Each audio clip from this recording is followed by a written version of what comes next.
Su našeg Mirja Encingera. Ja ću se uzeti tu slobodu i reći ću našeg Hrvata, našeg gore list, to jest svih nas ovdje koji smo tu. Želio bih samo jednu rečenicu koju sam zaboravio reći na prijemu kod vas, gospodine gradonačelniče, a to je za poruku svima vama, a to je oči ove turističke sezone. Najljepše more vam je Jadransko more, to je Slovačko more. A najljepše su vam Tatranske gore, Hrvatske gore.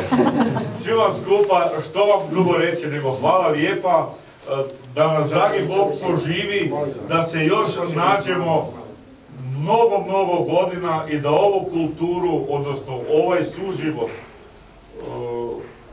produbljujemo i da stvarno ostanemo kao dobri prijatelji, ljudi dobre volje, ljudi koji smo u srcima nosili uvijek, kako je rekao Takač, nikad nismo zaboravili od kud smo i nikad nismo svoje zaboravili.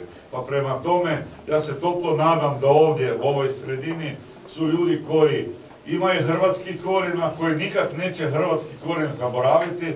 Ima ljudi koji su naslijedili ili žive u sredini sa Hrvatima, koji ništa loše neće shvatiti, koji će to takovo prihvatiti. I još jedanput, hvala vam svima na ovome, evo mogu reći, daru koji ste nam priuštili u nizu, ja mogu reći slobodno 20 godina koliko dolazim svim. Ja se toplo nadam da bom valjda još jedno, barem toliko, doživio zajedno s vama. Hvala vam lijepa.